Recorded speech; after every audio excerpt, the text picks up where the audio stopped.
Good morning, good afternoon, good evening, everyone, depending on when and where you're watching this.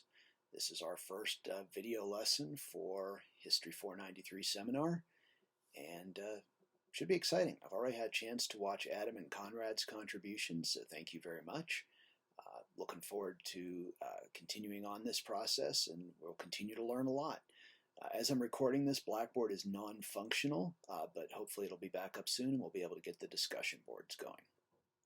If you're following along on the slides that are uploaded to Blackboard, we're on the title slide, and that's probably one of the more famous pictures of the war, and it's really the start of what we're talking about today is the Northwest Europe campaign starting with D-Day. In honor of that, I'm wearing the commemorative t-shirt I got during our summer trip last summer to Normandy and beyond. And when we talk about the Northwest Europe campaign, we are talking about the joint American and British and other allied effort to invade the continent of Europe and then advance on Germany and bring the war to an end. Of course, in conjunction with Soviet forces, as we talked about during a previous lesson. So, moving on to the second slide, a lot of announcements. Please note that we are on syllabus change number 4. That's the one that updates us for the remote learning that we're going to be doing. And if you've got any questions, let me know. This is new territory for me as well as for you, so there are bound to be some questions. I don't know if we'll go to change 5 or not, but we're ready if we have to. Note the upcoming due dates for the assignments.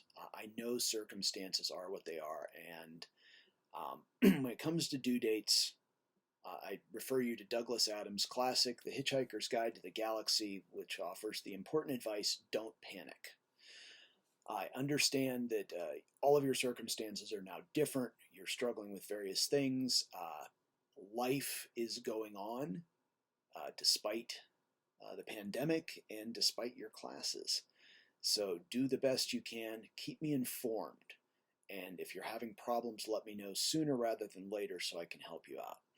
As it stands now, I'm going to be returning your graded work to you via PDF, so I'll scan it and send it to you so you have that feedback and can move on. Advising for fall 2020, if you're not graduating this semester and if you've not already been advised, is available. I can video with you, I can phone, or you can come into campus if you're still in the local area. Campus is not closed. We are not doing any face-to-face classes, but campus is still open, so I can come in and meet with you, and the library is still open, so if you're in the local area, you can get in there and do your research. If you're not in the local area or you don't feel comfortable going to the library, which I'd understand, there are still resources available. Ask for help. The librarians are standing by. They can do a lot of things to help you out. They can get things through interlibrary loan that can be sent to you as a scan, like journal articles. They can order e-copies of books that you may need if they're not currently in our collection already. They can even go to the stacks and pull a book off and scan a few pages for you if that's really what you need them to do. And I think they'll be able to help with that. Worst they can say is no, and I think they'll help. If you're having any problems, please get in touch. Feel free to contact them and copy me on the email if that makes you more comfortable or you think I can help. Other than that, biggest thing right now is if you have questions, ask. So moving on to the jobs slide, I am going to keep up with this because it is just incredibly important. This is another of those jobs that you just probably wouldn't think of. You wouldn't think of the Bureau of Ocean Energy Management as needing historians, but they do. The Bureau of Ocean Energy Management is in charge of things like offshore drilling and offshore wind farms like you see in the picture. And they employ historians to determine the potential impact on historic sites or cultural artifacts of various proposals for energy development. So, yeah, there you could be working in the Bureau of Ocean Energy Management with your history degree making 6 figures. That's not bad money. It's not bad money at all. Moving on to the writing tip, take a little bit of time and just think about how your life has been disrupted and then how you can continue your writing process through that. Some things have remained the same, some things have changed. Figure out what those are. What parts of your normal writing routine can you recapture in your new location or new circumstances that are going to be helpful to you? What parts do you have to let go of? what opportunities are presented to you in terms of maybe trying something new. Sometimes our writing, we can get into a bit of a rut, i.e. we do the same thing in the same place. Maybe disrupting things a little bit isn't such a bad thing. Above all, understand that you are going to have to adjust how you write and your whole writing process to new circumstances. If you're one of those people who always goes to Starbucks to write, well, maybe not. So I guess the point I'm trying to make here is it's okay to take some time and think about this, and to need to think about this, and to figure out a new normal for you and your writing, and do it consciously. All right, next slide. As you can see, today we're doing the Northwest Europe campaign. On Thursday, we will be addressing, I gotta get out of that habit. Here we are on lesson 19, addressing the Northwest Europe campaign. On lesson 20, Corey and Naomi are going to be leading us through the Secret War, so we'll be talking about spies and codes and all that good stuff. Keep in mind, we're going to do our very best to keep on track. So far, the submissions of videos is going quite well, even if Blackboard's non-functional. So we're going to press on ahead. So next slide.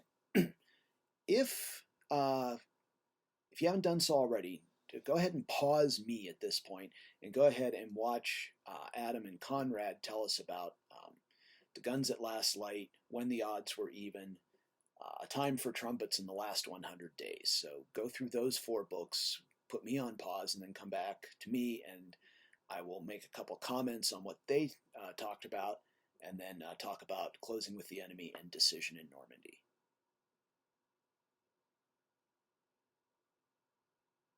All right, welcome back. I hope you enjoyed those 2 videos. Very different, and I'm really pleased that kind of embracing the medium. You got Adam talking straight to the camera, which is just great, and Conrad has done some slides with voiceover. Perfectly acceptable either way.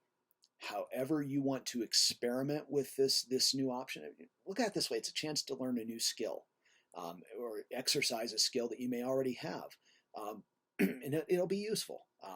I'm learning to do new things. It's good. It keeps the brain going.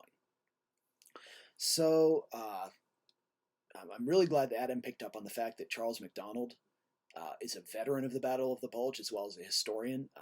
If you're interested in firsthand accounts of war, his company commander is probably the single best account of what it's like to lead a small unit in combat that's ever been written.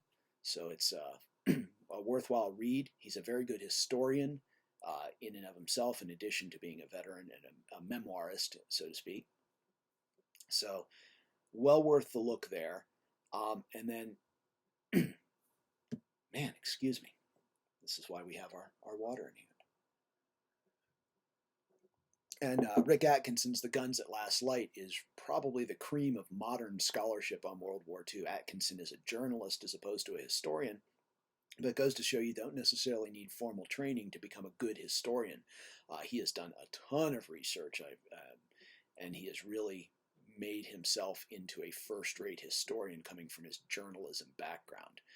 May have something to do with why Adam found Atkinson an easier read in many ways than MacDonald, who is a trained historian, which doesn't necessarily speak well to our historical training. Well, we'll work on that. And then switching over, Conrad talked about When the Odds Were Even and The Last 100 Days. Again, 2 very, very different pieces of history. And again, we're just, I say again a lot, don't I? We're slicing this big subject of World War II many, many different ways, and Toland is doing it through almost a straight narrative. And not that there's anything wrong with that. Yeah, narrative history is just fine for a popular audience. Somebody who has read Toland's book is going to know a heck of a lot more and be better prepared, in my opinion, to kind of cope with the world for having read The Last 100 Days, even if it doesn't have a strong analytical argument the way When the Odds Were Even does. And I thought Conrad did a good job of outlining his argument very well. That's a great transition for me, because the first book I'm going to talk about, which is Michael Doubler's Closing with the Enemy, that is a book similar in many ways to When the Odds Were Even. as you gathered from Conrad and some of our previous discussions, um, in the immediate aftermath of World War II and leading up through the next several decades, there were a number of historians that were quite critical of the performance of the United States Army in Europe in World War II, essentially arguing that the Germans were better soldiers and had a better army.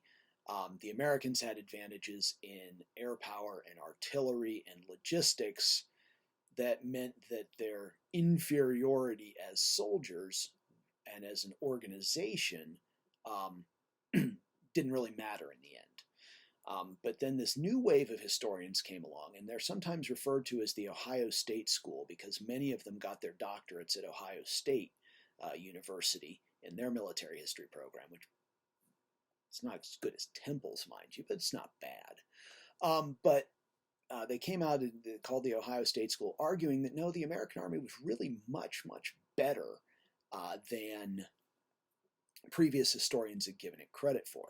Bonn, as Conrad told you, takes the approach of let's find a battle where the supposed advantages of the American Army are not a player and see how the two sides perform. Doubler takes a broader view. He's not looking at a single battle. He's looking at essentially everything sort of after D-Day, i.e. not looking at the Normandy campaign itself, but the breakout, and then all the way to the end of the war. And his essential argument is similar to Bond's in that he argues the American Army was much better than previous historians have given it credit for. But his bigger argument is that the U.S. Army at this point is a learning organization. This is an organization that is making mistakes, absolutely, at every turn, but doing an excellent job of drawing the right conclusions from those mistakes and applying them to the next event. So they're not making the same mistake twice, essentially, which is a good sign of learning. He specifically looks at the way that the U.S. Army learns to integrate different weapons and different soldiers in what military term is called combined arms. So the various arms of battle, infantry, artillery, armor, air power, in Army terms, those are referred to as arms, and then combined arms means making them all work together. So getting infantry and armor and artillery and air power and engineers to all work together at the same time to accomplish the task. And Doubler argues that the U.S. Army does an absolutely fantastic job of figuring all this stuff out. In fact, his penultimate chapter, the final chapter of the book, which really serves as a conclusion, he calls it the Schoolhouse of War. And he sums things up by arguing that American soldiers, given the weapons they had, given the circumstances they had, applied a lot of different really creative ideas to figuring out how to solve the problem of war, how to solve the problem of winning a battle, and then doing a good job of communicating the results of that. Okay, this worked, this didn't, let's do it this way from now on. And then encountering a new situation, applying creative solutions, figuring out what works, what doesn't, and moving on. So you can see where Bonn and Doubler have a lot of agreement, but you can also see that they've chosen very different methodologies. And that's something that we as historians need to think about is maybe we have an idea in mind, maybe we have an argument, but how we structure our book or how we structure our research and our writing really affects the outcome and what we produce. Bond says, I want something manageable. I want a single battle that I can use to illustrate my point. And Doubler takes a more expansive view in what is actually, I think, a shorter book in terms of page count to cover a broader area, but approaching sort of a blended chronological and thematic approach. Speaking of chronology, and I said you violate chronology at your peril, always have a good reason for doing it, but in this case, because the lead-in from Bond to Doubler was so good, the next book I'm going to talk about, Decision in Normandy by Carlo d'Este, is chronologically before Doubler. Doubler picks up the story after the Normandy breakout, which d'Este is telling the story of. But what the heck, I had a good reason, so I can go ahead and violate chronology. Like I said, you can do it if you have a reason, just don't do it unthinkingly. So, to Decision in Normandy. Decision in Normandy is sort of a breakout piece of history. It is the story of the Normandy campaign.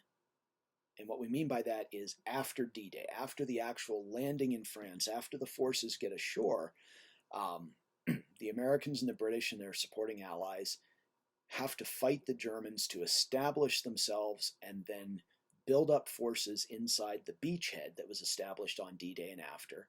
And then finally,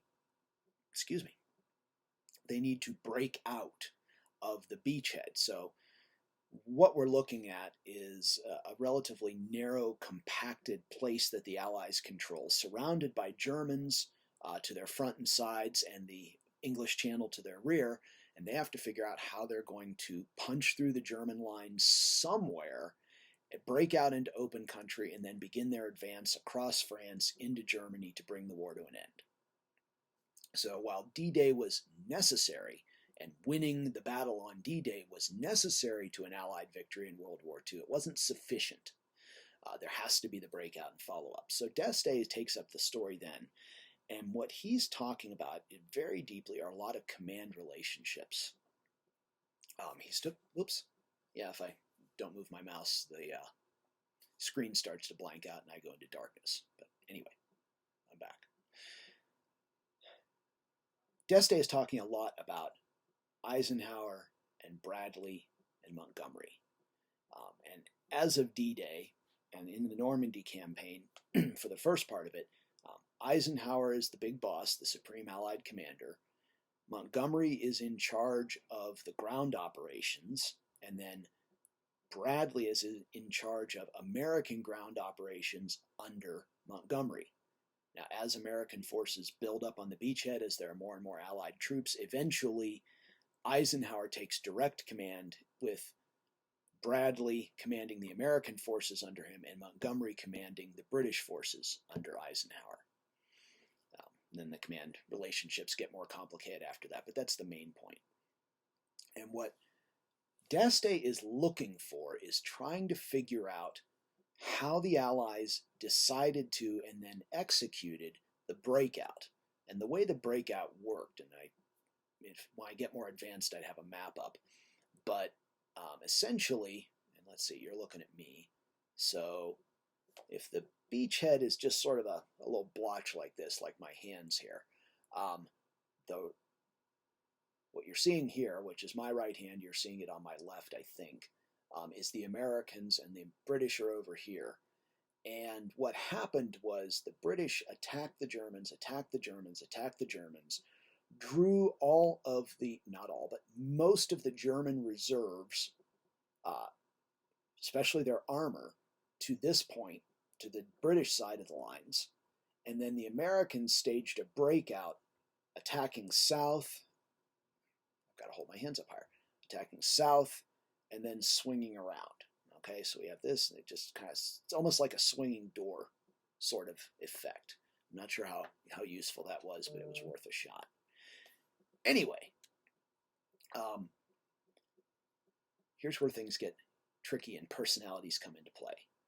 Bernard Montgomery, the British Field Marshal, always maintained that that was the plan from the beginning.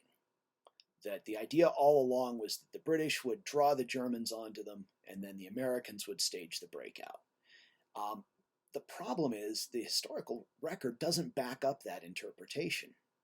Everything we know and everything we can read, all the records we have, say that Montgomery's talking through his hat, that this is not the case, that Montgomery intended for the British to stage the breakout and for the Americans to kind of follow up, and that all of the battles that the British staged were not kind of, hey, look at me, come send your tanks over here because I want you to pay attention to me, don't pay attention to what the Americans are doing over there, which is how Montgomery portrayed it. But no, we're genuine efforts to break out. We're genuine efforts to defeat the German army and begin the advance towards Germany.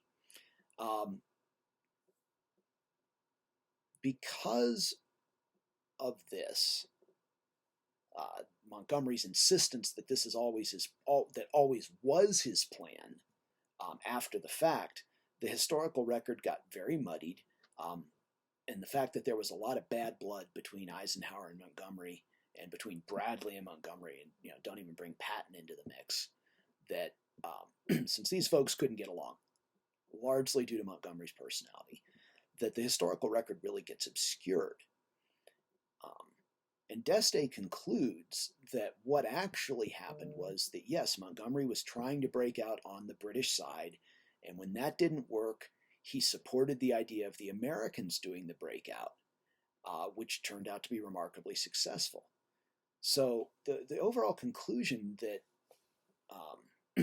that D'Este is coming to is that the decision in Normandy that really wins the battle for the Allies is this decision on the part of Montgomery to switch and allow the Americans to stage the breakout and the British to be the distracting force to keep the Germans' attention.